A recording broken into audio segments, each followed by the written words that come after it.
Welcome again to the Hydrofoil GP. And as you heard with our intro music, we are in Rio. And Hydrofoil GP, the most realistic foiling circuit in the world. So my name is Ilya, known as Ramet, Ilya Ramet at social media. And today I will be your host, joining again from cold Finland. And whom do we have with me today? My co-host. Good day, Murray. G'day. Good to be here yet again. Fourth event, Rio. Very exciting, and yeah. Fourth event. I can't believe it. It's just going. We're taking off as a rocket now here. Great. Now we have also Hurling. G'day. Still. There you go. Yes, good to be back. Bit of a cold last time, kept me away. And my God, that intro music, it had a bit of a rap in it. So if that music shows what the racing's going to be like, we're going to be in for a good one.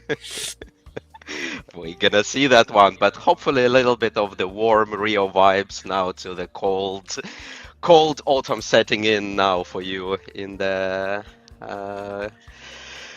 down under there. Yeah. It's getting chilly. Very nice. All right. Good. And we had wow. Oh, we still have Liam with us. Hello, Liam. Hello, how's it going? All going good. Glad to have you here with us again. So yeah, awesome to be here. All right. So Rio.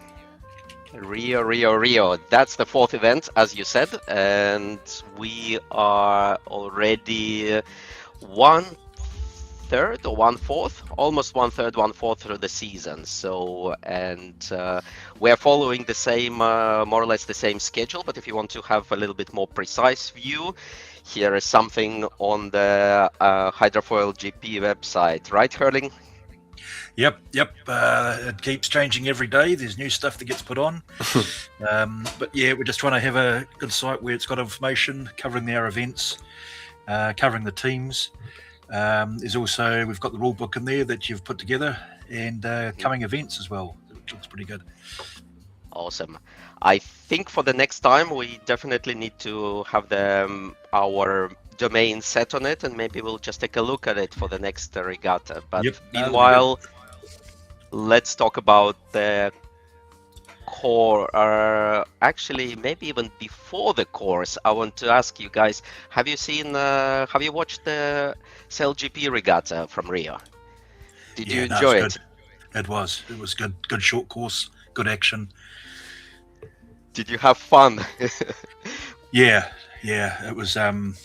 It was quite different to other things. To even that, it fooled me in the way the course was set up. I thought they were going backwards to what they normally do. But yeah, no, it brought out some good close racing. I really enjoyed, personally, real quick, I just really enjoyed the Australians, Tom Slingsby, getting absolutely having the best day in, SailGP history. What day was that? Sunday. Not Saturday. Definitely not Saturday. That's true. Yeah. But Sunday, he really brought it back, and that was very nice to see. Glad to see that also the Germans had a couple of times of trying to put the Aussies to shame. But those Aussies, just in a fleet of their own. Yeah. Indeed. I'll show you guys who had the real fun in Rio, Brazil. And it seems to be that some of those robotic marks had a few caipirinhas too much. Holy moly. Oh, wow. Yeah, I think they had start markers going out for finish markers, and as you can see there, a bit of the spectator fleet got on the way, but we had to chase them down, I think. Oh, that's cool. Straight past the bow. No penalty. Where's the umpire? There's no port or starboard on those things. Yeah, it's the penalty here. Come on, there's got to be a penalty there. Oh, these are quite funny when they lose, don't they? Look at they got some good speed on them. Oh my god, yeah, they are fast. Honestly, I think when I saw these things in Dubai, I think there were when there was light winds, those marks were going significantly faster than the boats themselves. They should Oh, they should sure. have a separate race for the boys with the teams controlling them. Well, They what a should. great advertising for the Rolex, huh? Yeah. I'm always on the A move. bit in your face, but it works. Classic. That was good. All right, let's see on our marks. The marks on our course seem to be, despite also having some caipirinhas, more or less on the same correct location, right? Guys, who wants to tell about the course we are going to have? Well, we plotted up there. This was on day one. As I say, it was quite confined. I initially thought that we went from the start around Mark 1, it was actually an upward leg, but no, it turned out it was actually downwind, which always seems to be the case. But the course was fairly close. Possibly the marks that they had, the gates were a little bit close, but the scaling wasn't too good on the actual GPS mapping. But the actual time frame and the distance on course was pretty much accurate to what the day was. So it was up, downwind, upwind, downwind, back around the mark and off to a finish. So fairly quick racing. Indeed, the course is really, really tight. I think we just checked maybe that the wind would be from actually maybe one of the first races, so it's going to be very, very short, even more shorter races for us rather than they were on the SailGP. But great. Before we go, they changed it on day two. They actually had a slightly bigger course, and also they added the extra leg, and which obviously made it a bit better. Gave the advantage to the day Aussies. one. Before we jump in further, shout out to people in the chat. BB, please join us. We do have rooms with still chairs in our studio. And indeed, Robert, they are really fast marks. Robert saying some quick marks. All right, so let's look at the setup that we have so we have last minute cancellation and drop from the Brazil team, which was the 10th team and was skippered by Diogo, so had a pretty good chance, but Diogo got competing offer from some IRL real sailing, so he had to drop in the last moment. So, but nevertheless, this is line up for the sailors. So, what do you guys think? What any favorites here you can pick up? Not from that, but I see Liam Dimmick's back on the New Zealand boat. That's a key one for me. Not on the New Zealand boat, sadly. I was on the Italians actually. Oh, representing Italy for the first time, taking over from RG Tyler. Well, okay, that's a force to be reckoned with potentially. It was, and only one full manual was Coob. Muzzo obviously wasn't there this week, so it made it a bit easier for Coob to get around, show his talents. Yes, I had to forego my participation in this event, and I employed a well-known sailor, a virtual sailor, Jack NZ, to cover me. Oh, well, I don't know. I haven't seen anything yet. I haven't had a chance to look back. So this will be real-time coaching and analysis from me. Yeah. Indeed. So I think this would be really interesting to see because how it goes. So when Perth was full power event and Auckland was survival, with Sydney we got some light wind tactics emerging, and so Rio is very, very difficult course. So that's gonna be a really validation of the skills. But let's see. Liam hasn't been now in all the events, so now it's gonna probably let's see how it's going to shake the whole setup right now. Any bets on the winners?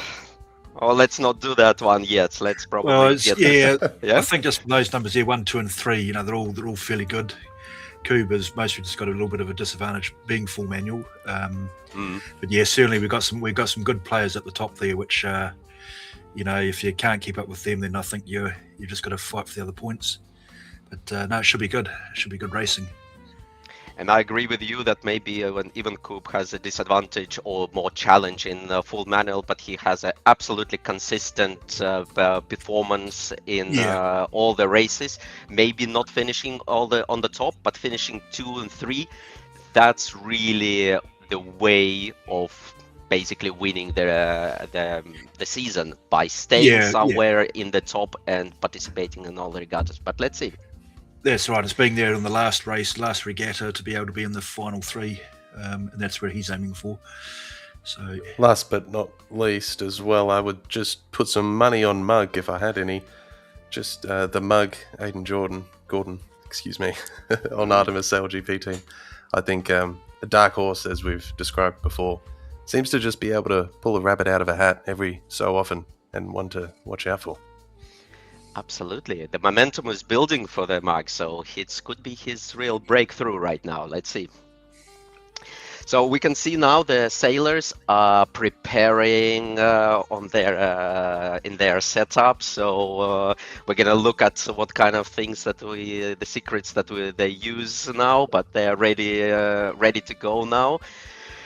Liam Dimmick with the little plaque up, not so little plaque up on top of his screen there. That's great. The setup is real, guys. The setup is real. Yeah, very subtle, very subtle. Well, if it does the trick and motivates you, why not? Let's go. Well, yeah, 100%. All right. Every time I wake up in the morning, I look at that. So. Yep. Yeah. No. Fair enough. I could see that you have still some place to the roof to add one more, right? Yeah, I actually have one to the left side of me. So, like, to the left side of the trophy, I have another, actually. All right. Oh, is that the actual trophy? I thought it was a flower vase. Nah, full trophy. We'll dive definitely into that one. Yeah. At least you don't drop it in real life. Real quick, I'm just quite... No, go ahead. Interested, sorry, on Igris Spain setup. He's got some buttons there and some knobs and stuff. Yeah, it's from his flight simulator. He's had as well on his desk, and he thought that'd be quite good. And he might one day try and see if he can get it tied up to work with the game. No wonder he wins every race. Seriously. Yeah, he just puts it on autopilot. Not every race, guys. Not every race. Maybe not today. We'll see. But yeah, no, it'd be quite nice if he had some tracking gear like that to sail these things and make it more realistic. I think it has something to do with his secret heading course that he has over here. Not gonna jump into the 6-7 meme over here, but I guess I already did. So let's stop now over here. Let's go into the races, right? So I cannot wait for that. So cool. Are we ready? We are about to start the first race. Yes. 3 minutes to go. Yeah. Hold on. Wrong screen. Yeah. I think that's your screen. Yeah. Hold on a second. There we go. All right. 2 minutes 40 to go. I think helicopters are on already now. Turning heli is getting into position. It's refueling. Here we go. All right. Race 1 of Rio Regatta, Event 4.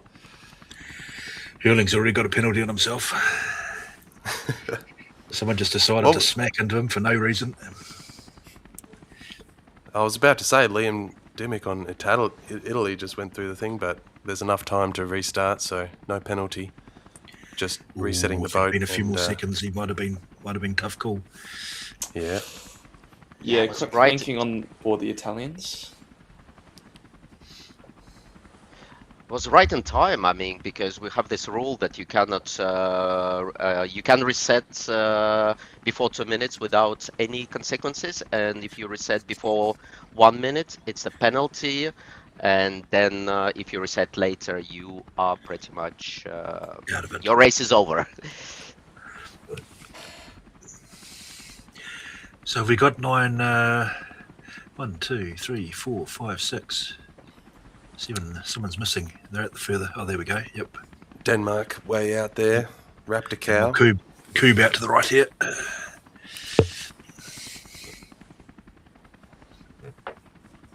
So what are we thinking Cube. here? I'm thinking myself, just keep clear of everybody because I always end up being the one that ends up with damage. So I just stick right over here. Everybody else can do what they want to do.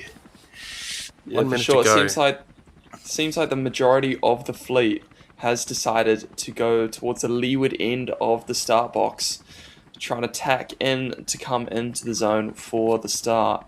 It's going to be interesting to see how the fleet lines up for this. Heaps of speed on just someone. New Zealand coming in at 40 knots.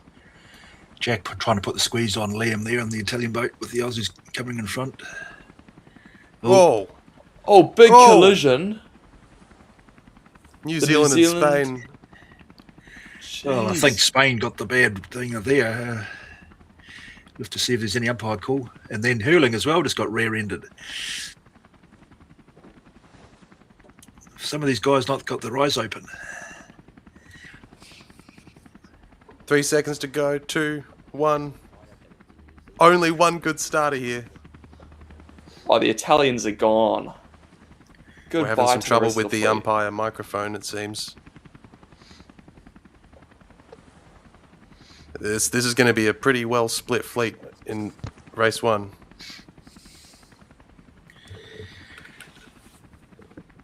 Coming around to Mark 1. Good position by Italy. See how early they jibe. Could chase Canada at number 2. Yep. Very nice. The umpire's not hearing. That could be something on our end. I'm not sure. We'll have to check that one out. Hurling's done quite well to get back up here from coming over the line last. So obviously got a good side breeze. Now this is where it's going to get a bit chaotic. It's a full complement coming to the gate. The Italians rounding the gate in first, with Canada following in closely behind, and the very consistent K-Job doing pretty well. The French team. Oh, close one here. Germany trying to get in on the inside. There. He has the mark open. Oh! Did they I don't know how I saved that. At the top there? No. My God. Spain on the outside. Australia coming in toward the back. They might get in position off Germany there. God, that was tight, but somehow... That's when you throw the fattest person over to the top side. Sure thing. Back to the front of the fleet. We've got... It looks like the left side is paying dividends right now, but maybe this group to our closest is gonna... We'll see what happens when they meet back up. But Italy is looking very strong right now. Yeah, I think the Italians are just focused on minimizing maneuvers here, only doing one tack. As you can see on the yellow line, that's the ley line, and it seems like the Italians are just above it, so it's just a one tack beat for them. Really good angle, coming in fast. Cube on France, they're going to have trouble. They might have to do another tack, but maybe that's on purpose. Here comes the second half of the fleet. They all look behind, but it's pretty close. You get out in front, you get the clear air, you've got a bit more options and clearance when you're going around the gates, whereas everybody else seemed to be quite compacted, in that with a few close calls. Just like here, everybody's congested again. Italy rounding rights, left side of the top gate. Like Cube good and position. Cube's going the other gate. Hilda's going straight through. Very close in the back of the pack here. Look at that, 3 wide. Did Canada have to pull the boat back a bit there from France? Nothing was called though. Oh, Cube has a bit of a topsy-turvy up the top there. Spain going right side. Denmark has to give room to Sweden. Aussie's looking good. My God, it is tight in the back of the pack here. But split fleet. 3 on each side. See how they go. Back to the front. Look at this. Little Italy is just gun-ho right now. Yeah, it's a lot easier once you get to the front. You have clear air, you can make your own decisions, and you can see the Italians here just maximizing all of the course and being able to keep themselves in clear air, having a good solid course, good solid run down this downwind, and have completely gained on the rest of the fleet. Hilda's doing a good job with Canada, still in second place. Again, he's a big carrier. Yeah, good positioning from Canada. They've done a really good job staying out the front. Oh, they made a muck staying out up. of the bad air. Look, they put Bit of the a muck wrong up board though. up. Just the commentator's curse strikes again. Could 2 come around boards the other up. That is not good for Canada. It happens sometimes when you're doing so well and the stress kind of starts building up. He hasn't put the it's board getting down yet. Tied in Both here. boards are still up. Both boards are still up on Canada. Denmark rounding. Yep, they're in front of Australia. Can Nice someone rounding. tell them it's not a displacement race? This is spoiling. Maybe he thinks he can get a better angle with both boards up, but we'll see. Yeah, just sometimes you're on a Sometimes boat, you don't realise you've got boards down. I've done it Here we myself. go. He's back up. He's back up. Doing Still well got on both boards Canada. down, Lost a haven't couple we? Canada's places, but that's all right. It is so. Look at this. We've got Germany look like they've Here we actually go. making a move here. Everybody else seems to be running into trouble with each other. Artemis Germany, having I to think, tack. gained a few positions. We'll see if that pays off. And Artemis around the riding last nicely mark there. to the finish, Italy, Liam Dimmick, taking race 1, first place. And Cube, full manual on France. Second, looks like a safe second place. They were pretty well back in the pack at the start of the race. Oh, here we go. Oh, What's going massive on here? pile up. 3 boats Australia have just having- gone straight off the foils. Yeah, Missed it, Germany here went to avoid turning in front of Australia and then had to move out of the way and obviously came off the foils. Germany putting the bow down, going to hit Canada. Yeah, Canada that's a had the penalty same on thing with Germany. Repticow. Basically, had to avoid, and we ended up with no wind. And with no wind, you can't really do much Oh but my god. let the boats go. And Germany touched. So, yeah, bit of a protest there. Empire, penalty Germany, port boat not keeping clear. And now Port penalty boat not keeping taken clear. and minus 3-point collision. Oh, minus 3 points. And That is we're not what you protesting wanna at hear. protest, so we'll see what happens in the next week or two. Yeah, still 3 points, 3 season points is not Hilda. what you want to be picking up. Canada must have hit the mark coming around there because he was no one around him to end up with a penalty. Yeah. You know, it's crazy. Canada was in a top 3 position and now back at the fleet. It just shows how one costly mistake, in Canada's case, it was a very costly mistake, can be the difference between a top 3 and a bottom 3, you know? Yep. Quite literally. 2 boards up is not what you want to be doing round the bottom mark. But race 1, so quick. One upwind, one downwind, and then back up into the finish. What was that? 6 minutes? My God. Yeah. Yeah, pretty much on par with what day 1 was. Unbelievably short course. It's really intense. Really intense. Hard to keep up with, honestly. Almost more so than the high wind stuff. But there you go. And I don't think there was a really good time for the fleet to split until the even gates too. And so the only thing that might actually sometimes save that in this race, maybe there was not such a tight start. There was also some delayed starters. But if everybody will be on the line, everybody will come together in the gate too. There's no time to really just separate the fleet. But yeah, It's very what a race! interesting What a that- race! The start line, everyone was so far apart, but they all managed to come pretty close together once we got to the gates and stuff. Yeah. All right.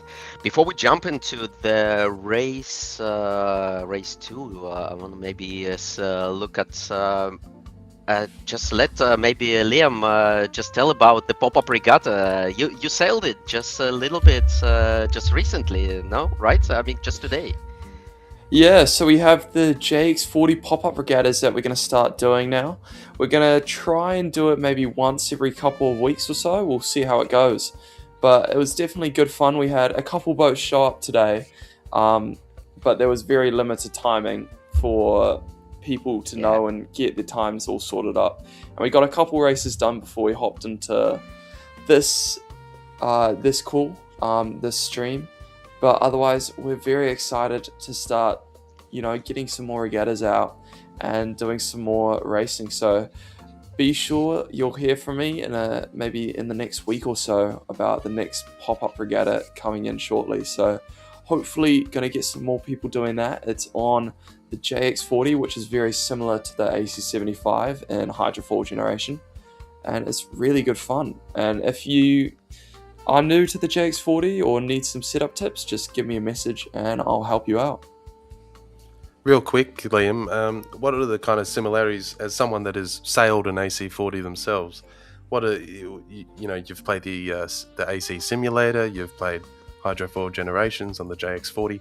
What would you say are the most similar in terms between maybe the simulator and the JX40 on this game instead? Well, I'd say that maybe just the handling's slightly different, I'd say. I find that the JX40, depending on how you have the boat set up, it's actually a little more slippery. But I feel like the similarities wise, the controls are very similar. They make a lot of sense, and also how you would run the boat is quite similar to how we had the boat running on the AC40.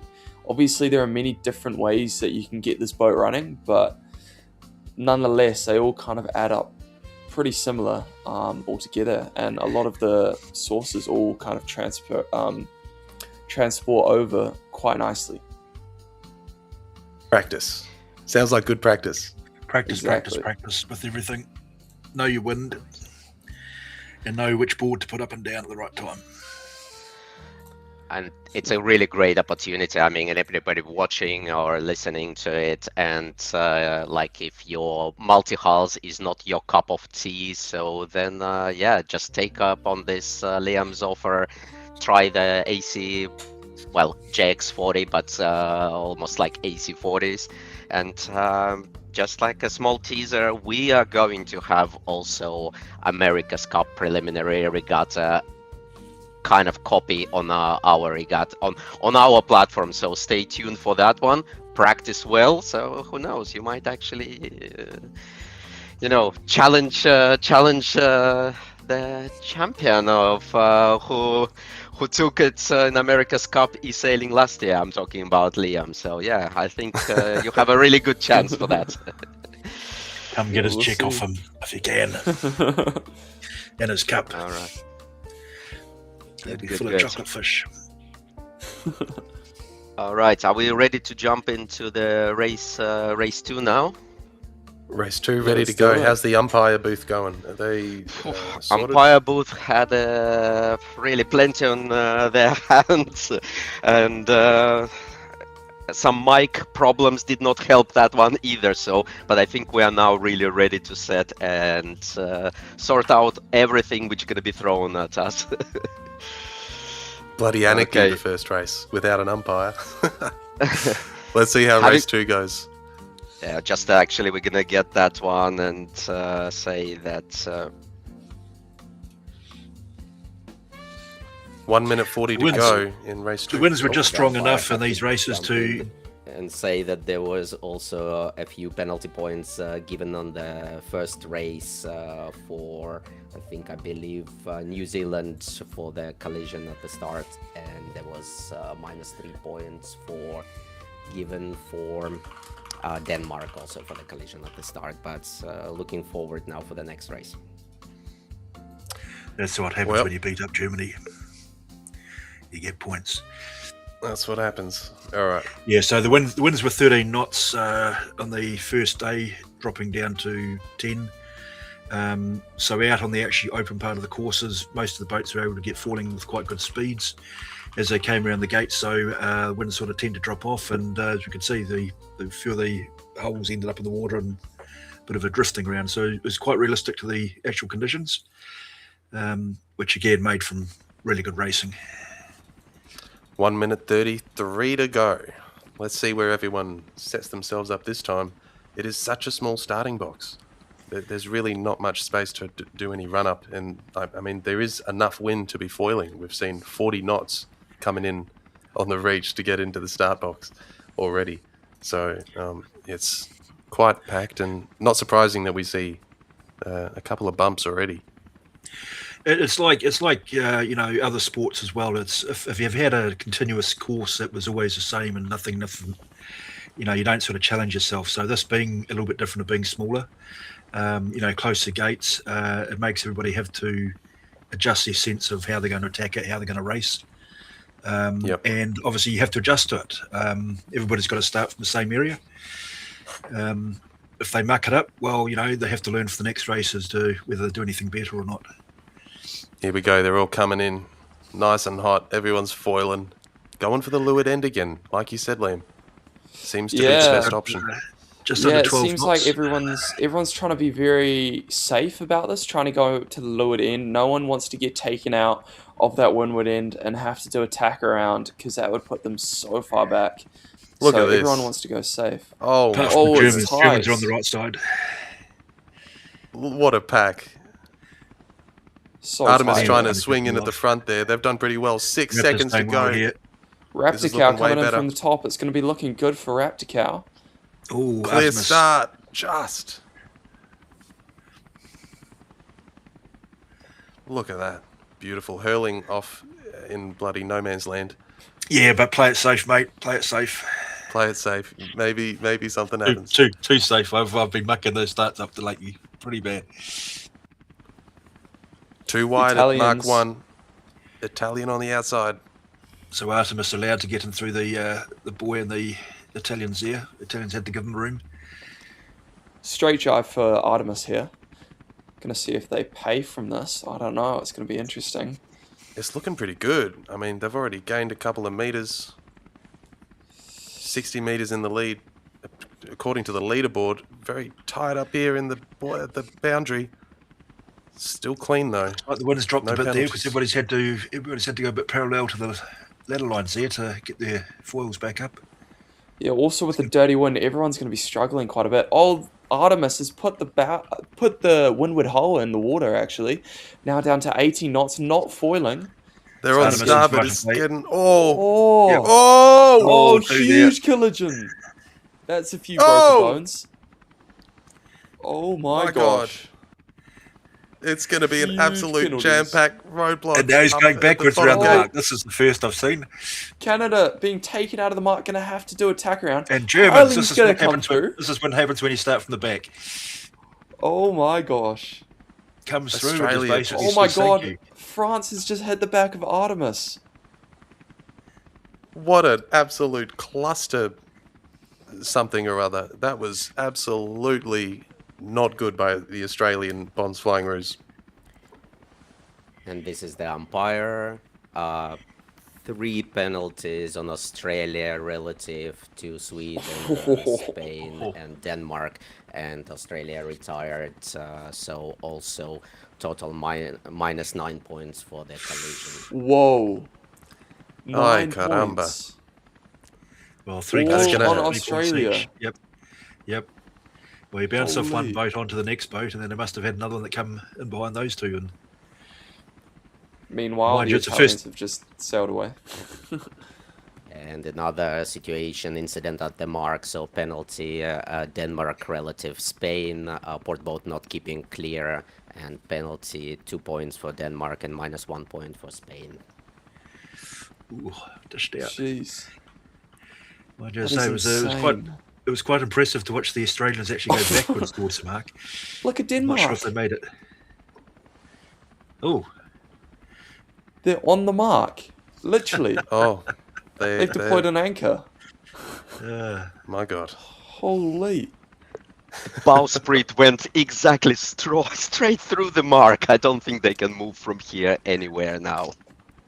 Jeez. Well, they're not going to be missing the mark on that gate next time round. Yeah, no, definitely not. They know exactly where that mark is now. They will just have Back to make to the sure they front. don't hit.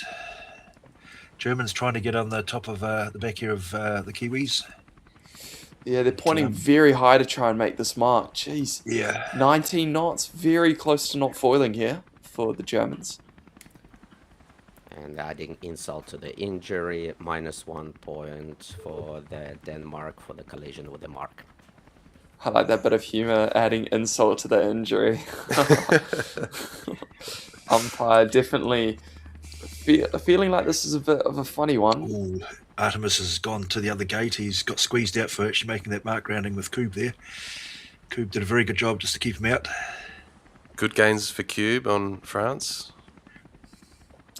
But Yeah, looking pretty sure. safe for good old Italy. Right at the front. What's that? Bloody 400-meter lead with New Zealand in second. The protege, in fact, of Liam Dimmick. Liam Dimmick coached just someone on New Zealand to get him to where he wanted him to be able to represent New Zealand. And now look at it. Well, they're fighting it. They're fighting a good fight against each other. RG Tyler says America's Cup on AG sounds super cool. Yeah, cannot agree more. Let's go. Yeah, imagine comparing how tight this racing is here. Imagine how tight it will be on an America's Cup boat. That will be awesome. That'll be pretty fun. And doing it the same way we do this at the same time as the preliminary regattas once the youth and the women's, the Puig, however you pronounce it, America's Cup starts up. I think that's coming up, right? That's in June, July. Yeah, next couple of months, I believe. Germany again having issues there of just getting the ley lines wrong. He had to bail out of going to the right side of the gate there. And by doing that, again, loses a bit of time. It's Alan Coob here now to catch up to him. Let's just focus on this for a second because I just noticed that Spain is at the back of the pack in 6th place.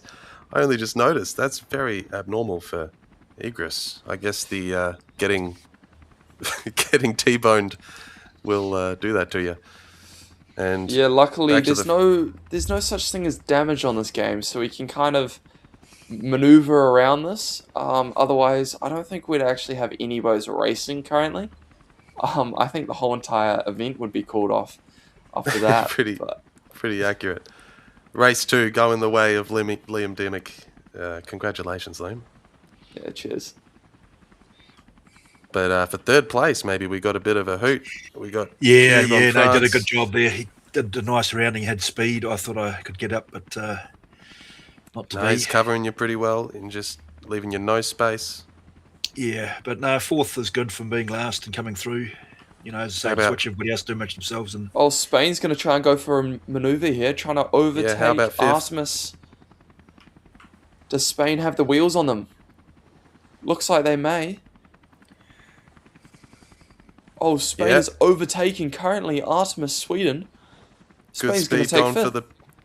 Going for the bottom end. Congratulations, Spain. Just. Every point counts when you're getting T-boned. Oh, yeah, for sure. Another quick race 2. Congratulations, Italy. That's 2 races, 1st place. Pretty bloody good. Yeah. What a race again, what a race. Talk about the situation which happened at the gate too, guys. What happened there?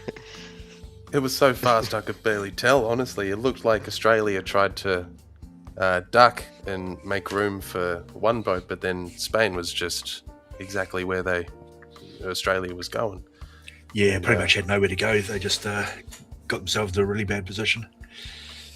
I wonder if we go back and have a squiz. It's pretty easy to find with all these penalty points right on that mark there. Oh my goodness. Yeah. This is Blake Batten on Instagram says, "What a shocker." That's very well describes exactly what happened. But indeed, there was a tiny mistake over here, as you can see, just clipping the stern of Sweden boat while being on port. I think it's a tiny mistake, but basically which escalated to a really series of major collisions. When you have all 10 boats or 9 boats around at the same time in the mark, there is no room for that tiny mistake. Oh no.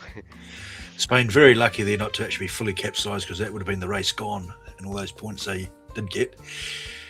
But New Zealand did a very good job there to actually miss it all and, you know, travel a bit further around to get past the mark.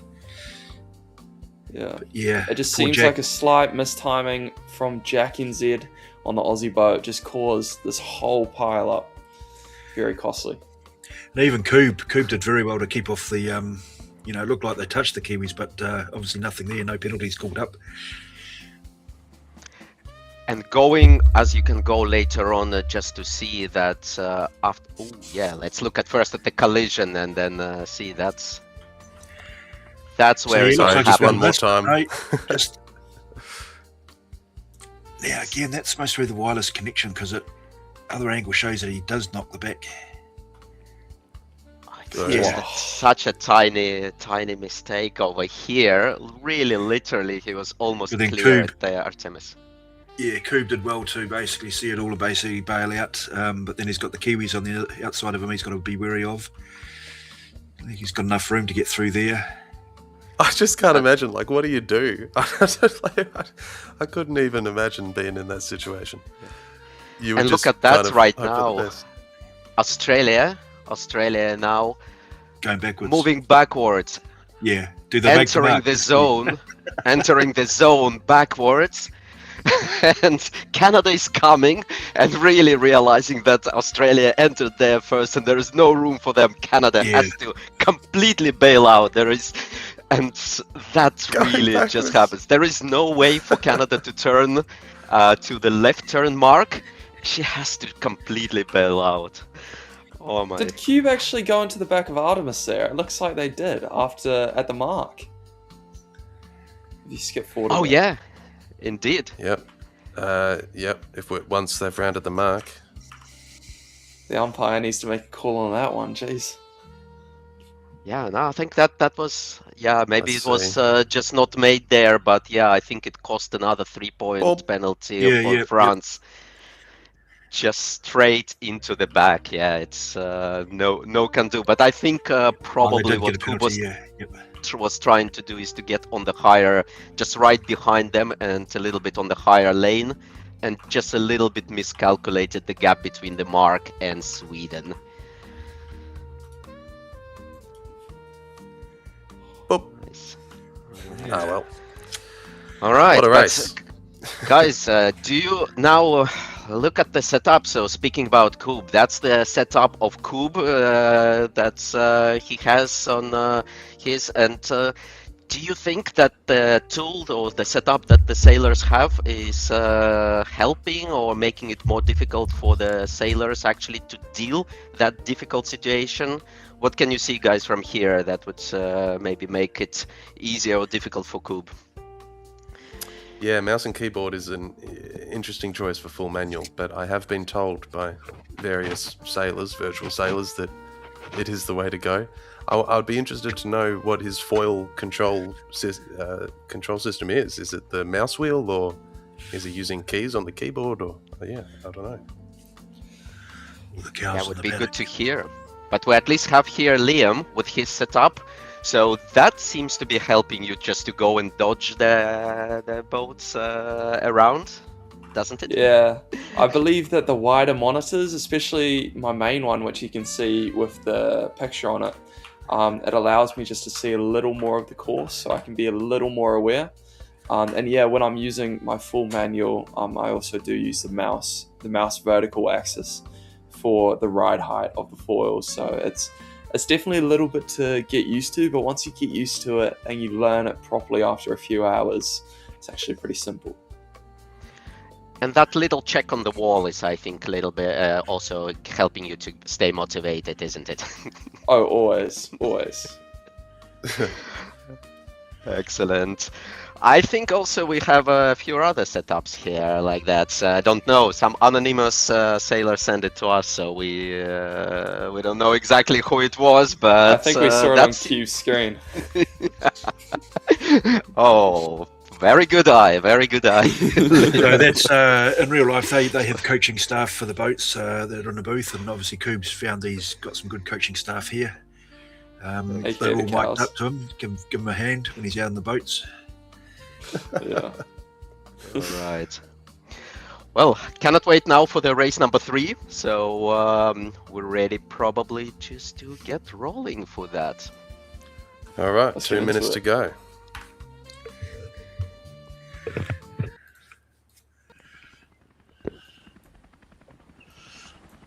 All right, well, everyone's probably going to be a bit shocked and rattled from the last race, right? Like, how does that kind of affect you, Liam, going into this next one, knowing that something like that can happen?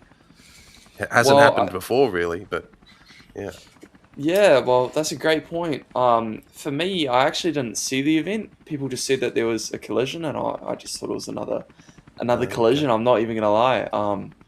But yeah, I mean, for the people who actually were involved in that collision, it could go two ways. One person might say, "Oh, I'm gonna be a little more cautious on the start," but then the other might say, "Oh, I need to make up points, so I actually need to be more aggressive and try and capitalize on others being more cautious." So, you know, we'll probably see here maybe a couple of boats really pushing the line and really pushing and being aggressive, while you might see others like a little further off being a little more cautious and conservative on this race. But we'll have to see. 1 minute to go here, 50 seconds, and yeah, we'll have to wait and see. Cube playing it nice and safe away from all the other boats at the moment on France. Just playing it safe. Fair enough, if you ask me.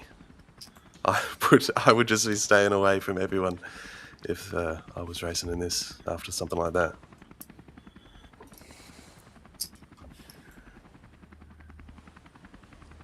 Oh. Am I on the wrong... Sorry, I think I'm on the wrong race. My apologies. We might have to restart this. Well, I think we can just continue now with this situation right now over here, and then just to see if you Please. can sync up on the other one. Oh, not the correct one.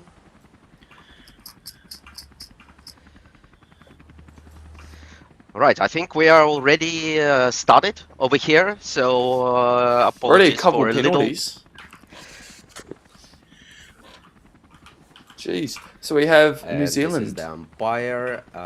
Disregard the game penalty on France, no penalty, and disregard the penalty on New Zealand, erroneous game penalty. Yeah, I wonder what happened there. Umpire calling for no penalty, disregard the penalty, and just keep sailing.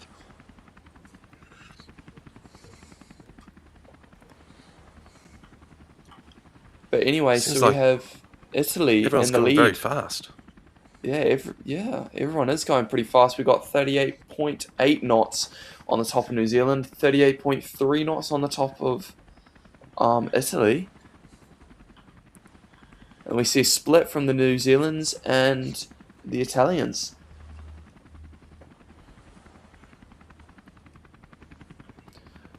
We also see Spain back up into third position, and penalty on the mug relative, I believe, to Raptor Cow, but we'll have to see what the umpire says.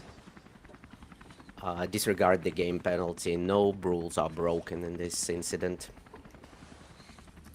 No rules are broken. You heard it first from the umpire.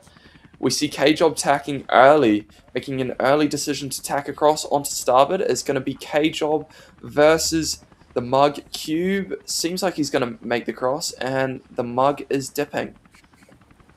Oh, and a penalty on the mug. I believe this is probably... Oh, Yeah, disregard this one. Green flag, no penalty, clear. Dip behind the starboard boat. yeah.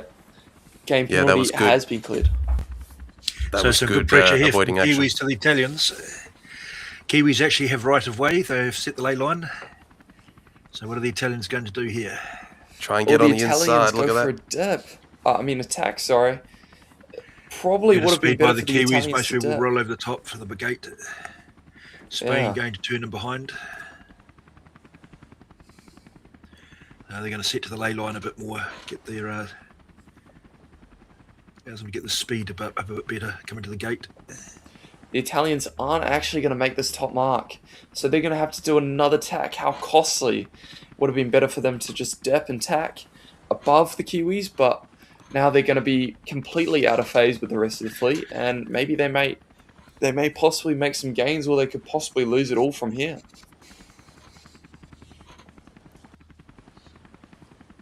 Pretty clean fleet. Everyone's. It seems like everyone's given each other space this race, by the looks of it. And no collisions, not too many penalties. Clean race. Kiwis out to a 100-metre gap at the moment, but it'll all change now as they basically change tacks, jibe back into the middle. Who's made the advantage? Was it the left? I got to ask, Liam, how does it feel to be, losing to your protege? Not bad, in this very actually. moment? I mean, Not bad. well, it's a consistency sport, I'd say Spain's actually got him here as well over here. Yeah, so a little mistake from me here, actually. I should have probably gone for a dip and tack, a little misjudgment on the ley line. We had a nice lift coming in on starboard, but ended up knocking off, so had to take the opposite mark and lost out. But I'm not really panicking here because I've got 2 firsts under my scorecard, and 1 third isn't really going to make much of a difference to me. Yeah, still keeps up there in the points. And consistent Coob still there in 4th. He's not too far from those positions of 3rd, 4th, or 5th.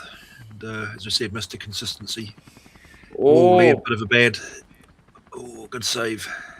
Good save. Just. Coob decides to turn the same gate. Interesting choice. I mean, it's such a. If we look up at the top mark here, the final mark, it's a pretty biased. You really want to be going for that right turn, don't you, Liam?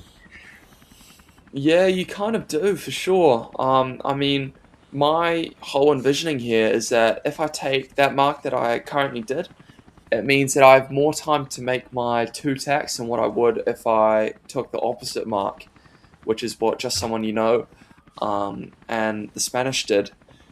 But you see, Egriffs and the Kiwis, they both made a pretty good decision for their times and tacking. Didn't try to push it too badly, so they did well. True. Yeah, you're not actually laying it if you go that right turn, so it's still possible to go left turn and right to the boundary in the edge of the ley line if you want to get it from this right side and get up to the mark without any other manoeuvres. Right. Yeah, but it's sketchy. Well. Yeah. If the wind drops, then you're basically left in no man's land. And here we are. Race 3 goes the way of just someone on New Zealand. Congratulations. Well raced. Clean race. Oh, very close here between Swedish and France. I wonder if there's going to be a penalty from that, but looks to be clean. A little bit loose on the Swedes. Oh, for sure. Yeah. No protests were made there, so I think it is all clean there. Yeah, I think you've got to keep you out the back here as well. I think Germany are going to have a bit of pressure on Rockwell, Denmark. Oh, yep. Rockwell, Denmark is slow. In the foils. Germany doesn't doesn't have room in there. Rockwell should just close the gap right now. No What are they rides. doing? No rides on Germany. Oh, they're Germany closing the decides gap. to push him out. He's pushing him out. He thinks, yep, I've got you here. Up on the foils, gets the speed up. They're out of the boundary now. Clean may be maneuver. But hey, we still race. I don't know where we got the penalty from. Yeah. Interesting one. Good save by Germany. That was a nice point. But yeah, even when you're at the back of the pack, you still want to race. If you've got someone next to you, you want to beat them over the line. Game penalty. It looks even like some kind of glitch penalty that came out. So yeah, no penalty. No penalty on Denmark. Clean race overall compared to race 2. Race 3 really was an absolute breeze. Australia back, but I think Jack had connection issues and was a bit in and out in the last couple of races. Yeah, we seem to have lost Australia, and I don't know whether that's just pressure talking, or maybe technical issues.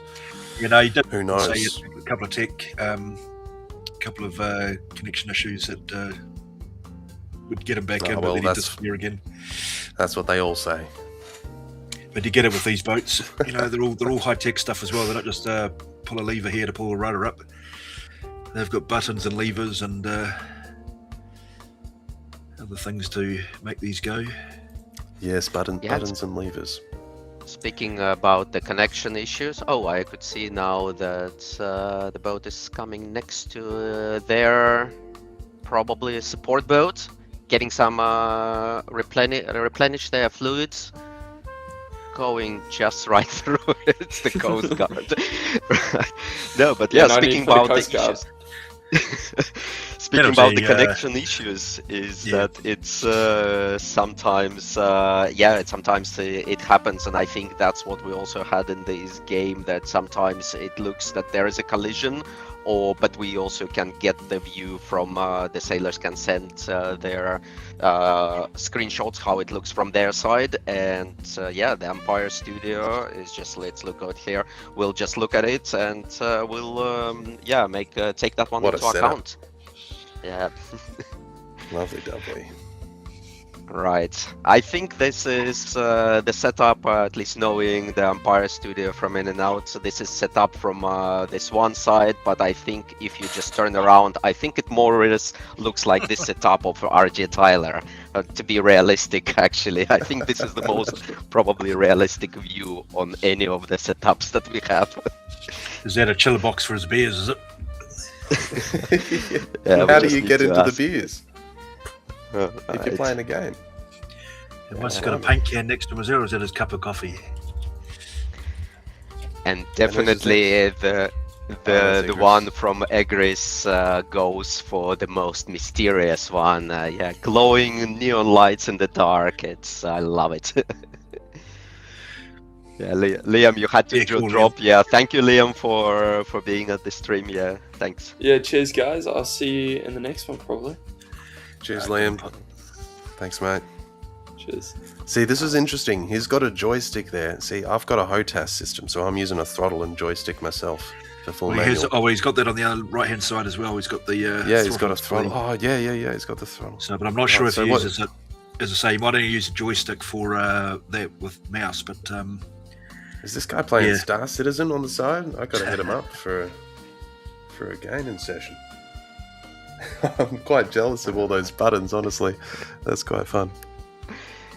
Yeah, so RJ Tyler gave us a little bit of clarifications what is what. So the fridge behind is for the beer, I guess.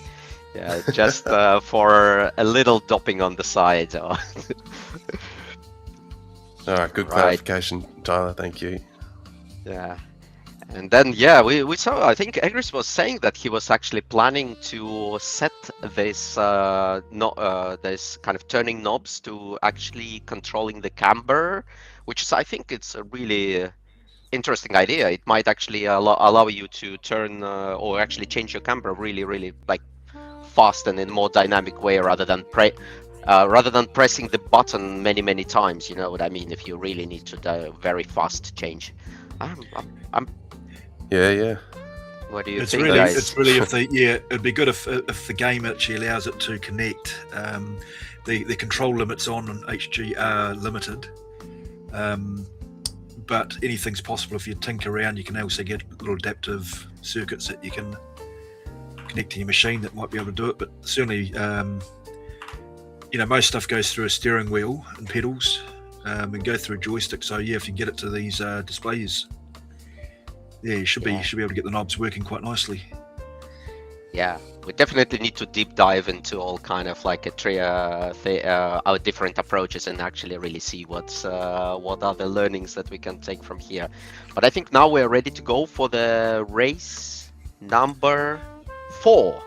That's gonna be a decider, guys. It's gonna be we really need to see who is getting into the final now. Indeed. So we got, who's at the top? We got Liam, we got Cube, It's looking pretty... Unfortunately don't have like actually results now here to be displayed, but I think indeed when Liam entered the season, he immediately kind of like raised the level of the competition, but I think Egris and Kub is just not giving up there. I think they're quite close. Top 3. We'll have to wait and see. All right. 2 minutes to go. Race 4.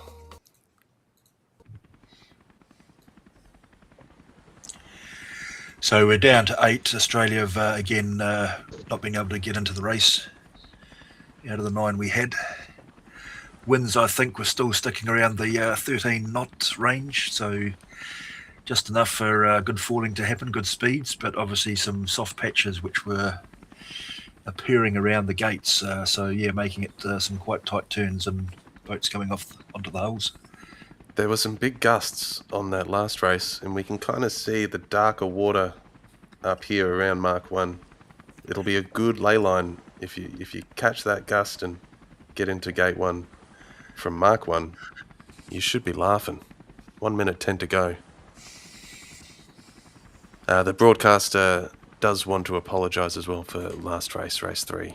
Got the wrong race. Helicopter pilot was on something. He didn't know what was going on. The helicopter just took actually the detour and went to another race which was happening in the rear, right behind the Sugarloaf Mountains. Same boats, just different. Yep, completely different though. 36 seconds to go. So Keep this setting time up we seem nice and to, far back. Yeah, we seem to have half and half going left and right, rather than sort of a majority to 1 or 2 from the other races. Although they've all decided to stop and wait. As you say that, they all bunch up. Yeah. No one's picked their timing right to actually get right on the mark. Although Liam's possibly getting there, would have got 7:10. 10 seconds. Raptor Cow and Denmark trying to go in for the hot and fast at the top end of the pin line. 2. Oh, it's going to be close here. Nice clean start. Yet again. Raptor Cow Canada. got speed, 3 wide. Looking good. Canada all the way out there. They haven't even started. Yeah, no, Canada decided to wait for the Germans. We were at the back as well, so we decided to race their own. As you can see, the Germans coming in now, still giving Canada a bit of a lead. Back to the front. Italy just getting over the top of France. Yeah, so doesn't have to allow the room there for France. France have to move out of the way. Well, they were just faster. They could get over the top of them. Spain decides to break away from these 3. Let's see how this gust goes. Germans have got ahead of, I know it's the Kiwis there. Isaac has joined the Instagram chat. The guy that's just someone you know who is on the Aussie boat saying, "That's me, the Kiwi boat." Yes, glad to have you on the chat. So Isaac, spill some tea about your success tips here. Italy going for the left turn, France going for the left turn, Denmark, Spain maybe on the outside here. He's had to give way to Liam there, or just someone. Nice and wide on Denmark. What are they doing? Spain probably had rights to call them up there, but all clean so far. See if we hear anything about that one. And New Zealand on the inside as well. He's a sticky situation for Isaac. They didn't do a bad turn, even though they looked like they were coming unstuck. Oh, look at that one. Oh, boundary penalty on Raptor Cow, Denmark. This is the umpire. Boundary penalty. Denmark fall behind 20 meters behind the New Zealand nearest boat. And they've already fallen behind. Penalty taken. They're really slow. Everyone's really slow. The wind's dropped off. The 12 not so, but it just seems to be a real slugfest to get traction. Look at that. It's kind of beautiful, though. Four in a straight line, pretty much. Just going up like that. There's something beautiful about that. It is, and 2 on the other top there that have basically got right of way, so they're all going to have to watch out for Canada here. France and Cubes Italy. obviously We'll get the see if Italy manages to cover France here. Coob's going to have a bit of speed, but I think there's a bit of a gap there that he's not going to make a pass. France has the speed. Can Italy regain speed? Accelerate fast enough? Yep, maybe. Yeah, just holding them off. Got the line as well, the lay line. Well done, Italy. The grinders are working really hard right now just to make it work, the wing that it moves up in and out. So good job on France. Good job, team.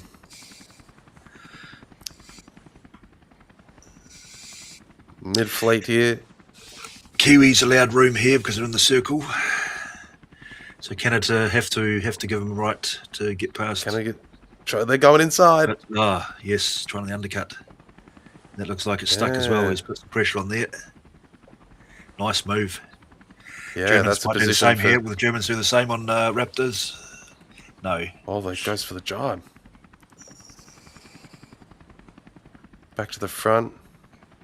Yeah, Italy's consolidated that nice little maneuver they did on France. Yeah, they're able to lay here. They're pointing to the left gate, or they're able to... No, it doesn't look like it. They're not going to lay. No. Who gets the best job here? That'll be the deciding factor. France goes first. Italy covers.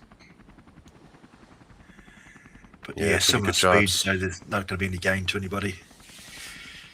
Nice manoeuvring. And then Spain coming in third place. They're rocketing down to gate 2. Split at the gates. Fair enough, I would do the same. Oh, Italy. Spain. Yeah, okay. Italy's worried. Yep. Well, we did say the last leg, that is, say this right side, you might come around fast around the mark, but as soon as you get up to the ley line there on the boundary there, the wind speed just seems to fall off a bit. Yep. I'd Canada say doing really well to hold 4th place here. Yeah, Coob's mostly got a slight gain. Slight gain, but not enough. I think Liam's probably got this in the bag. Oh, this is to the final mark, isn't it? This is, to the final mark just here on the left side of the screen. And to mention it again, that this race and this regatta, our full manual competitor is France. So are you cheering for that one, Murray, for your fellow full manual competitor? Of course, and I'm always so impressed by Cubes. They always do such a good job staying at the front of the fleet. I don't know how he does it, but one day that'll be me. As I say, when you see the stadium's coaching staff, his coaching staff, they're in his back all the time. Really good job by Canada. I think Hilda on Canada's done a really good job to keep 4th place there. Yeah, played it safe. The old Kiwis fell off a bit there. And to think that they started behind the entire fleet, right, with you and on Germany in this race, and they've managed to work their way up to 4th. Very nicely done. 2nd place goes to France on Cube. 3rd place, Spain, Igris. 4th place, Canada. 5th place, New Zealand. Maybe Germany can make something happen here. Not really. Not really. Yeah, Denmark has the speed. They should be able to keep that in the bag. I've got my bow, my rudders, my bow down to about 5 here. I'm just about to go submarining, but it still didn't give me enough speed to roll over the top. Yeah, wow. Put the nipples Good racing by all. Yeah, close, but not enough. But I think, again, as you can see, we are in the running text that we are running the time trials from the F50 and JX40, so this is an excellent way. Go to the Discord and just learn there about information about time trial. And when the Sydney is closed, we're gonna open this course that you saw right now over here, and you can try it again. Just try for yourself also if you can beat the time that we have over here. Very exciting. I think I've been dethroned for the Sydney time trial, down to 4th place or something by Björn and who else? There was an English fellow, I think, as well. But I was pretty chuffed. 4th place overall out of, I think, 15, 20 boats participated in the Sydney time trial. I think we can even take a look at that one. Yeah, this is Sydney results. Oh, hold on a second. I need to show that one to you. Yeah. So you could always see what is the best.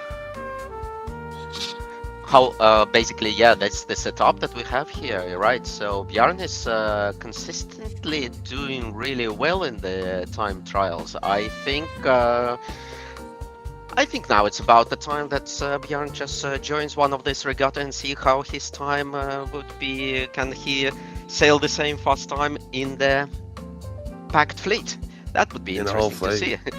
I would be very Right. interested. And look at how many people are in the full manual now over here, really, right? So this is a perfect place for everyone to try actually how it is in full manual. Yeah, That is wonderful to see. I didn't even notice that. That's great.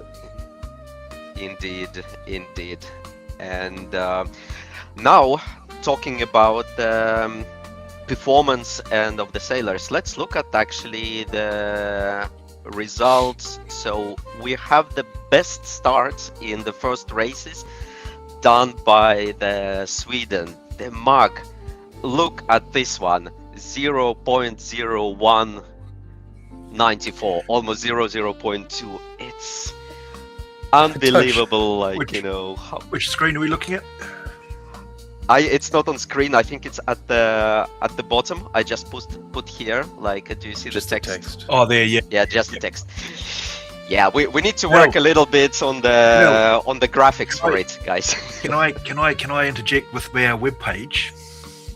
Oh, yes. There's a new go, feature on the webpage for. I don't know if you want to bring it up now or later, but if you want stats for the regattas and the races, Go there's a ahead new and button. share it. Can you share it or? No. Oh If yeah, you can I bring can up the website, yep, website. Yeah, tell me. and where go to home. home. Click on the performance analytics, I should say. Stats and animation on the right. Right. Yeah. Yep. Ooh, Hope it works. Rightio. Oh, wow. Four races. look Don't that. go to the final. Don't go to the final yet. But the 4 races. Yeah. So yeah, scroll down. It gives you a bit of a graph, which I don't know quite what it does, but it looks sexy. Places on there. Everybody's falling time. Keep going. I think my even goodness. And then if you SailGP click on a player- analytics team is gonna get If you- jealous now. Click on a player. At that. What is that? Sorry. Oh, on a player. race. No, just a player. Player's Where is name, it? one of them. Oh yeah. Okay. It will give you their individual things. And scroll down, and there's some insights. Oh, that is awesome. I And then- haven't seen that one then- yet. Oh, it's just come out today. Finally got it working. Now go back up the page. Wow. Click back to race, Back to race. and click race replay. Up Race the top. replay on the top, yeah. Yeah. And My go goodness. click play. Go click And play I- down the bottom. Oh, this is so great, right? So this is how you can see where there's a split, where is the compact. Okay, yeah, you can see that Liam is taking off now here, clear ahead and extending the lead. Yeah, that's exactly what it's called. Stay. Unbelievable. Hurling, this That's- is that's awesome. It's amazing, really. We really definitely need to dive in it, and I mean, like, we are like the same as now here, that all data is available. Go Yeah, ahead, so All that data guys. is available. you can compare your splits. You can see, which round markings, who was better. So race 2, obviously 2 didn't finish, so they just dropped straight out. Yeah. Yeah, definitely. This is fantastic. Yeah, I'm gonna spend the whole weekend actually looking through all this.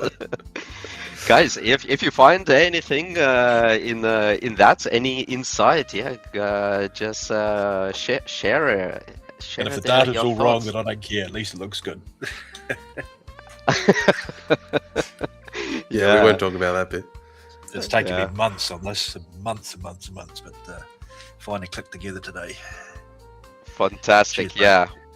We're gonna put our new domain that we have right now actually for the next time, and so it will be very easy for you to find. And RJ Tyler says, "Well done, hurling with the stats." I think, Yeah, no, it's thanks, a mate. Yeah, good one. round of applause in here, and the lead progression looks so amazing. All right, now. Well, having said that one, I think we will dive next time into a bit better view and have the stats and maybe even have some of the sailors' picks that we are going to have, right? I think some sailors are already been sending a little bit of their avatars. I'm not sure if it's avatars or actually their real My one is selfies. real. Yep. It's hard to tell. It's hard to tell. Yeah. Hard to tell. I need to say, Hildar, you have the awesome helmet. I believe that's the helmet, right? I mean, that's but having said that one, yeah, let's go to the finals. I think in the final we have 3 boats. Let's see. Is that Was France, Italy, and Spain. Yeah, thank you. And you might as well get rid of the web page so people don't see what the result was. Whoop, whoop, whoop, whoop, whoop, whoop, whoop. Yes. No, nobody noticed. Nobody saw it. Nobody saw it. That was another feature that I've on the page as well, the header. It was moving really fast. I'll keep this one on the And analytics. Don't click on the final there either.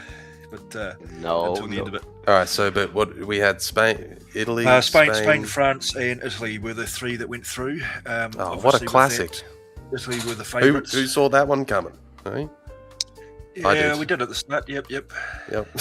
I saw it coming. And Oh, yeah, just quality sailors, and again, with France Coup being there as well, it's just for his manual status. He's just, he's got to be known as Mr. Consistency now. I think he's just impressive. But, Indeed. he's got two other good ones around him. So let's see what comes of it. 1 minute 50 to go to the final Alright. of the Rio Hydrofoil Generations event. Under Sugar Rock Mountain, Under virtual Sugar Rock Mountain. the statue of Donald Trump. Sponsored by Evergreen. Oh, so Liam's had 99% best flight control for the races. That's pretty cool. That's It's impressive to be able to keep it that. It's kind of, I mean, that 1%, right? Like, it's inevitable. You're going to fall down at some point, whether it's in the start or the Yeah. or the finish at some point. But 99%, really, that is faultless. It's frustrating though as well, because you just don't know where it's happened, and you think you've got 100%, and you see that 99 does turn up. It's like, really. But Could even just be a touchdown, rounding a mark or something. Yep. I think if you put your leeward hull in the water, that would even count, right? Well, maybe it's from 40. that race that he came second because he just got under pressure. Little touchdown. 40 seconds to go. Cube So, on France. Coop is coming really early now, right? I mean, to the start Really box, and the start box is extremely small now over here. There is really no time to kill 30 seconds here. Is there? Well, unless you're doing what he's done, is just stop. But you've got to make sure you're timely to get your foils back up. And we've got a split Spain and Italy. split yeah. sides from here. Yeah. This is like proper. It's a match racing coming in from each side. 10 seconds. France is going to be slow. Spain's going to be fast. Italy. Are they going to maybe be? a bit late? Italy is so Clear, back here. just a clear That start. that is so spot on. That must have been fractions. And the speed he's got as well. And 40 knots, 41, going to the Mark 9 or Mark 1. It's unbelievably fast on Spain over the wind's here. up at 14, so the wind's crept up a bit for the final, so that's nice. It makes it look at the fast falling there. That's good. No one's going to turn just yet. Yeah, France having a bit of a doozy there. Being slow on the start line hasn't, didn't really work out in their favour. Oh! Collision? Collision? Was that a collision? Yep. But I think Coombs had the right of way there because he's on the boundary. So let's hear what the umpire has to say. Penalty New Zealand, relative France, not giving room to pass the boundary. Okay. Fall behind France. Penalty Italy on France. That's a bit of a doozy. They've made such good gains from that. They're going to have to fall back a fair bit. Well, it's the only time he's been in a race where he's actually had a yacht next to him or a boat next to him, and that happens. Less boats on the race course. Well, maybe that's about. What we learned for other regattas is try and get a boat next to him to put the pressure on. It looks like Italy is not paying any attention to that penalty. We'll see what happens.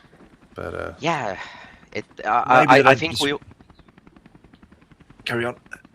No, yeah, I think it is. I mean, the sailors can also just decide, and I think we are in a very interesting situation right now over here, because this is a final. Liam in a very precautious situation. If he falls behind France, he has a risk to be third. But then if he doesn't fall behind France, he would get one position penalty, which actually again puts him in the third. So he actually needs to get to the first, and then he might actually retain his first place. So yeah, I think there is a lot of decisions right now going through the Liam's head. So what is he going to do? But how would that work? Okay, so he's sailing on here. If he managed to take first out and the penalty was on France, and say France came in third, he would still retain second by getting that penalty taken off and not having to go behind France. Yeah, we could have also umpire to go to discuss these things a little bit after the race, but actually he would probably end up third there because he will finish ahead of France, so he will get another point. Yeah. But I would say that maybe good tactics would be over here, fall behind France because it's only 20 meters behind France, and you are still kind of in fighting chance, right? Because by not taking a penalty, you are pretty much guaranteed to be third. And if you fall behind France, you still have a chance to fight back. And possibly with us, he's mostly still arguing in game or whatever, because the distant Spain have pulled out here. He's just blown the other. He's running away with it. Yeah. Yep. Classic Spain, classic Igris. But although, had a pretty rough start in race, 2 with the T-bone collision, it seemed to not affect his final performance. Comes out of the gun firing as fast as he could possibly be on the start line, and it's paid dividends. Look at the jibe also. So exiting quite well, 24 knots, a slight touch, but still almost flawless. I gotta say, not even having to round up to kind of catch yourself, so to speak, when jibing. His angle there didn't change one bit. Once he'd jibed, he gun-hoed to the mark, and that was it. So is he going to try and come right to the corner here to just lay straight to the mark? I know he's gone early, so he's going to have an extra turn. Another manoeuvre. Yeah, so you can... Yeah, Liam went actually rounding and immediately went to the tack, and actually still stayed quite competitive. It's a very risky maneuver overall to do the rounding and immediate tack. Yeah, it's possibly trying to think he'll gain more speed be able to set up the speed to come up to the final mark. Whereas Egress is mostly going to be slightly slower, but no, Egress has turned nicely there. Keep the speed balanced with Liam. That's impressive turning. Very, very impressive manoeuvring. To maintain still above 20, even around here. Nice turn. All over Rover. And he is on the leg to the finish. So I think over here it is very difficult to imagine what can go wrong on the boat here. Grinders are still grinding. Yeah, you point your nose down too far to the water, and you end up capsizing if you do that, if you want speed. But he's played it safe. He hasn't had to do too much more to get the boat over. Spain takes Rio's HGP event first place, and second goes to Italy with Liam representing. Congratulations.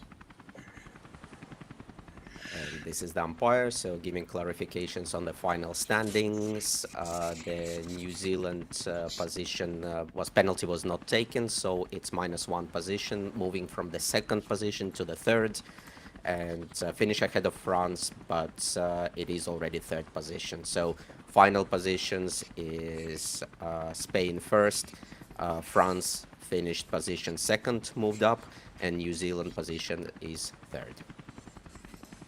Well, there you go. Italy's position, not New Zealand, so to speak. But yes, so it sounds like Liam did get bumped down for not taking that penalty. Unfortunate for Italy, but I mean, second place, you know, you're going to complain about that? But yeah, only a point he loses in the overall standings, which is not much. You can easily make that up in the next regattas. But compared to SailGP, right, if you don't take a penalty in SailGP, you're black flagged at a certain point, wouldn't you? I think the finals are different. Weren't the finals a bit different? With the final, right, of course. Yeah, penalties in the final, I think they've got different to the main racing. Ilya, any insight on that one?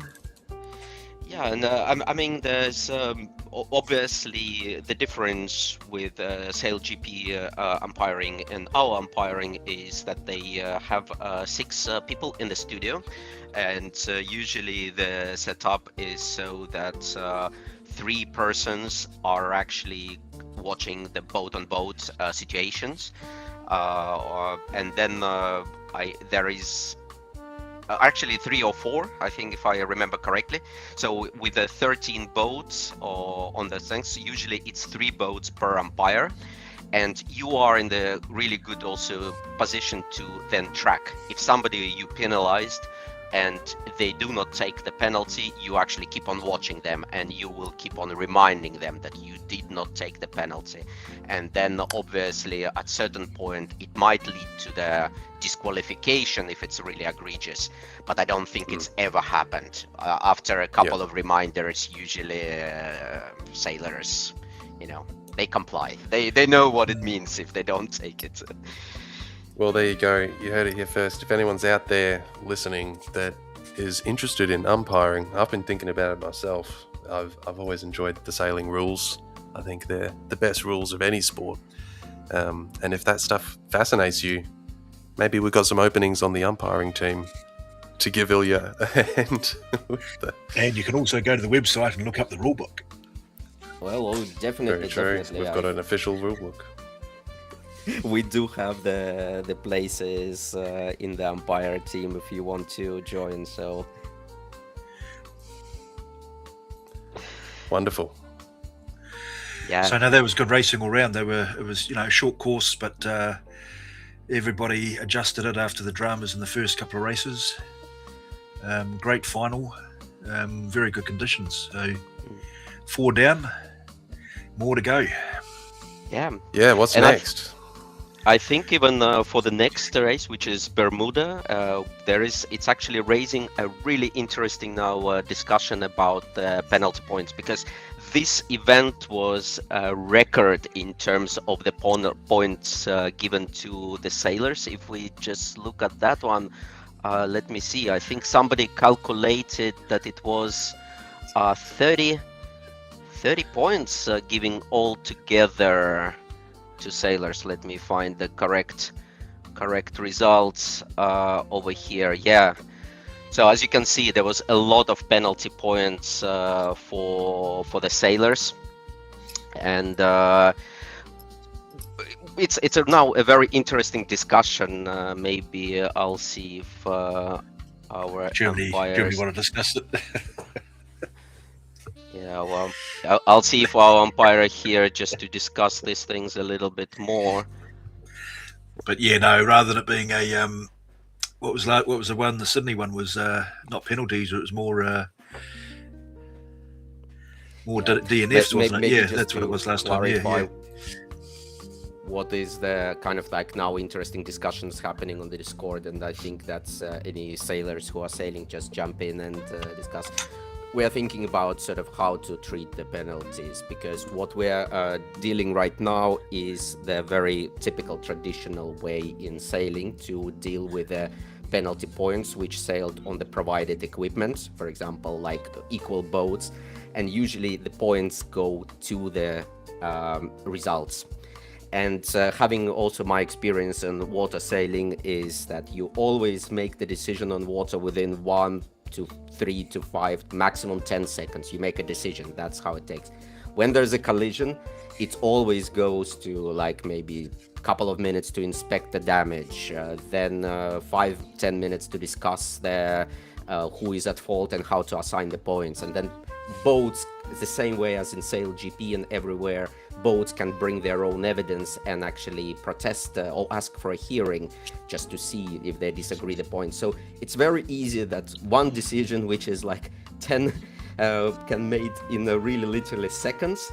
If you want to assign the points, it goes into minutes. Like easily could be on water half an hour just sorting out here, and we also see it the same in the league. So we have really interesting ideas which is now discussed right now, and I don't know, have you guys been following that one on Discord?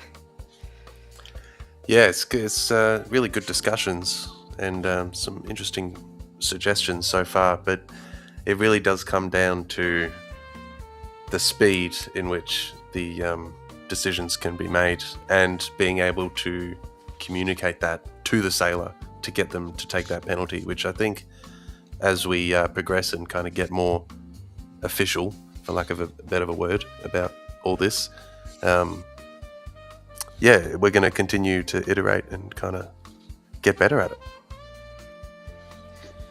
Yeah, and I think just to summarize here, maybe some of the ideas that we had here, please sailors share your thoughts on here, but the ideas is one idea is to have a separate kind of point system for collisions, and that would be similar what they have in Formula One with the their rank, not the ranking, sorry, but the license points. License, yeah, and I think SailGP is also a little bit testing the grounds with that, by having also their license and demerit points, which is, I think, right now led by New Zealand, isn't it?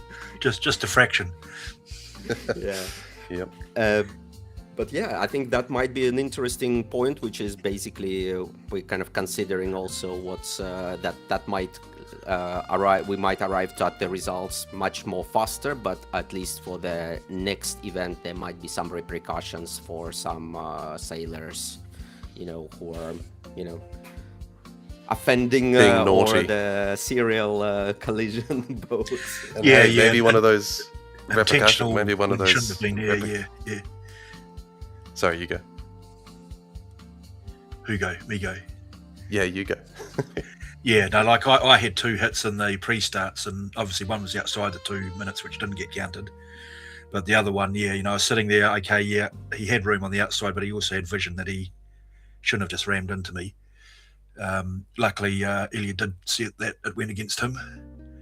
The other one in race 1, that's just, we'll discuss that later, but when it's intentional, the idea that SailGP have as well is you're not to put your boat at risk of damage. it's like in any sport, you don't go intentionally out there to bang your car up or take someone else out. Accidents happens, but don't make it where it's blatant. And that's why that's why I like the idea of this demerit point system, where if you reach a certain quota of fuck ups, then basically there is some sort of penalty for doing so. Maybe it can be joining the commentary team. They just step down a week, or one of the regattas if it's serious, starts getting serious. But no, the rest of it's pretty good. The rules, it starts getting tough, but it's trying to make it where it's enjoyable as well, that it's not ruining people's lives. It's a balance of everything with the boat racing and everything else, and I think it's coming together quite nicely. Indeed. Yeah, and I think it's another option is exactly what now Bibi was asking on the chat. Let me show you if this racing live. So just to give it a little bit behind the scenes, so as you might have guessed with some of our movings and replays, that this particular one is in the this is like a watch party, and then we are kind of like focusing on what has been raced.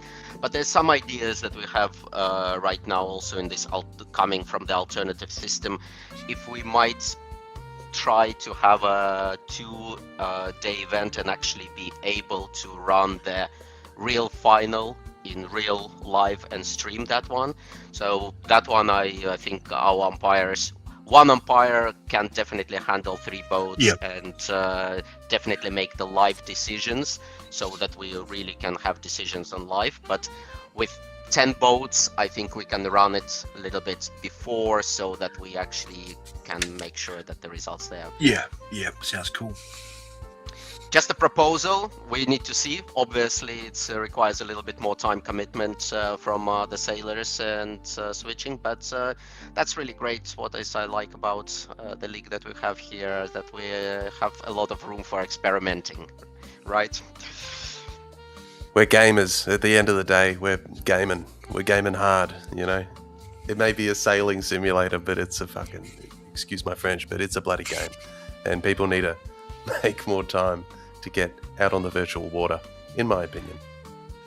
And I think that people need to, I honestly, why I'm also involved, I think people need to start, and they will start to take the simulator really interesting. It's the same thing as been listening to some podcast about the Formula One, and they say how consistently this new generation on Formula One, young teenager kids coming into play, so much better than the previous generation, and a lot of them are attributing it to The Sims.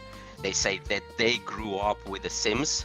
They actually raced The Sims before. That was not available for the previous generation. And I think I see it as a really great opportunity for learning, and most important, having good fun. Yeah, that's right. No, it's good. All right.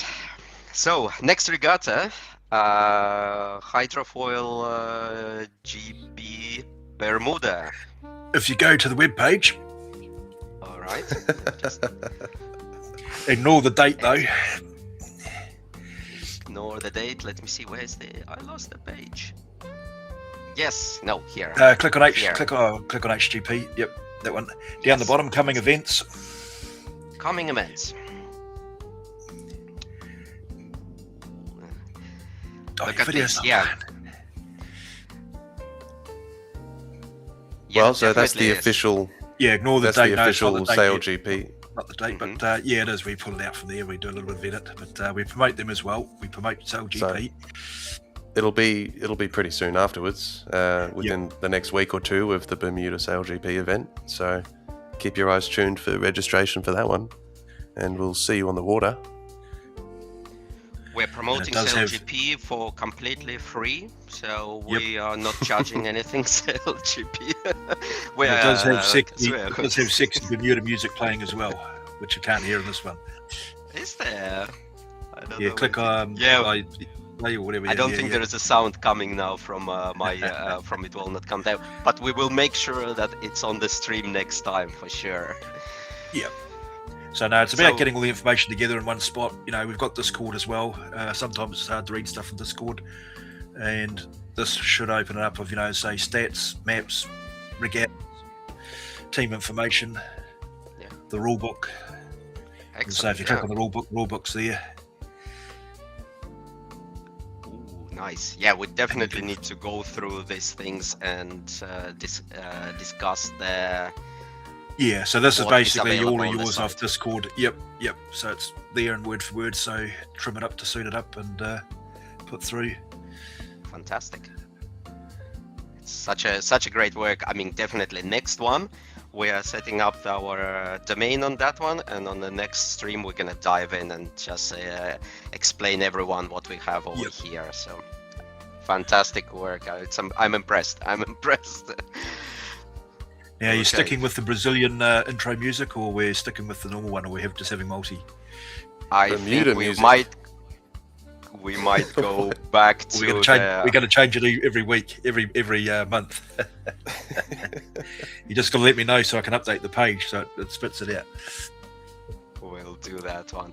So the time voting starts on Sunday, April 24th. So make sure that you go to the Discord and vote for that one. And I think for now, as we leave Rio, I will still leave you with our closing credits with the Rio music, and then we'll see what we're going to have next time.